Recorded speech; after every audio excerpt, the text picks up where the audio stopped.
Hey there, it's me again. It's Saad. I just came out to the garage of the same house. I'm still at my cousin's and I'm being pestered by them still. Being carried away. I'm kidding. Anyways, so what happens is, today I'll be making a video about atoms. And you might know what atoms are, you might not. And I hope you do, because atoms, I've talked about them a lot in my previous videos. If you don't know what atoms are, see my video on phosphorus. Anyways, so what happens is how atoms look. It's been changing and changing and changing.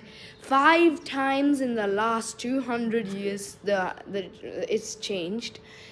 And I might do the 6th change at the end of this video. Anyways, I'm just kidding. Ha ha ha. Anyways, let's do this. Okay, the first model in the history.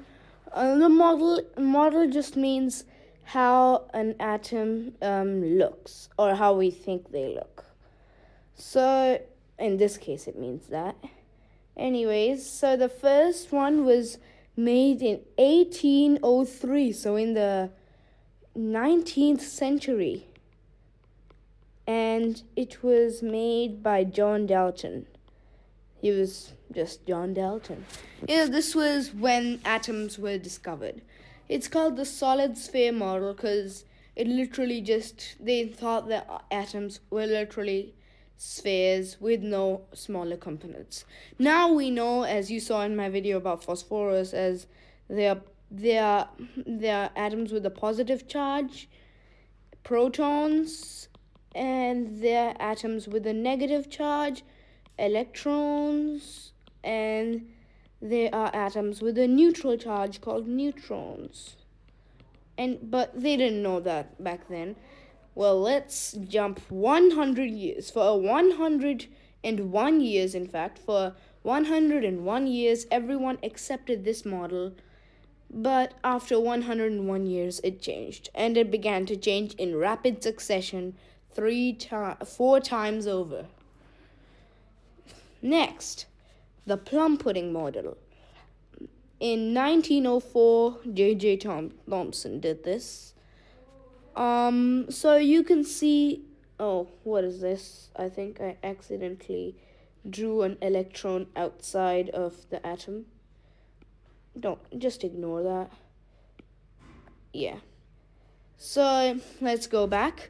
You can see they are protons and electrons, but you can't see any neutrons. And they're all inside this atom, which is why it's kind of like a plum pudding. Okay, someone's at the door. Anyways, it's kind of like a plum pudding has all of these like raisins.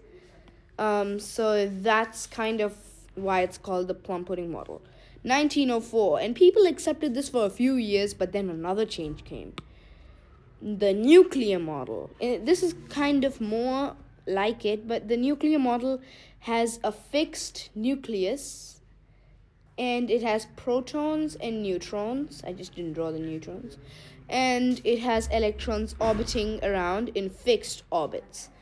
And this was also accepted for a few years. This was 1911 by Ernest Rutherford.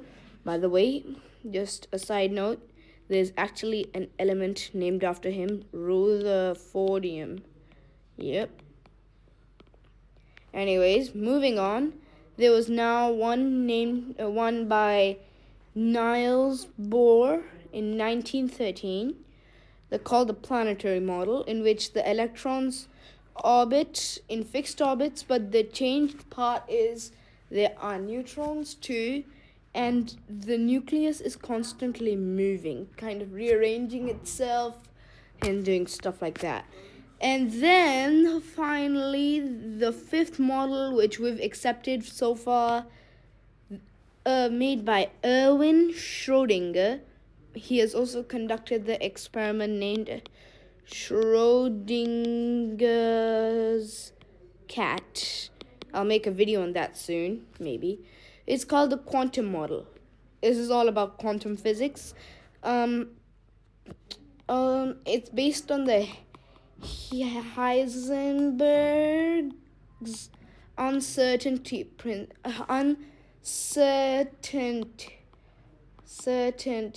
I can't pronounce that. Uncertainty principle. I'll make a video on that too, maybe. Anyways, when I make that, then you'll know. Well, he says that we don't actually know an exact orbit of the electrons around an atom and where the protons will be and the neutrons, but they exist in clouds of probability, like they're named orbitals. For example, let's say there's a light bulb and there's a moth flying around it, and you keep on taking photos, one photo of the moth every 5 seconds, and then you put all those photos on top of each other. And by the way, these photos are see-through, so they're printed on see-through paper. You'll see one light bulb, but you'll see many different positions of the moth. Now, the areas where the moth flies to most, which is near the light bulb, there'll be more photos of moths. But occasionally there'll be 1, 2, 3, or 4 which are further away. Well, that's technically what this is. You can see there are lots of electrons probability near the nucleus, but there are a few outside. We have stuck to this. It's 2024, right? We have stuck to this. Actually, it's now 2025. We've stuck to this model for around 99 years. But we never know. I might bring the 6th model. Saad Suleiman in 2036, the randomness model. I'm kidding, this was all a joke. No, not all of this, but I actually might discover one. I hope you enjoyed today's video and you learned something new.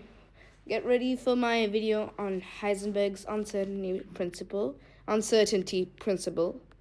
Well, see you.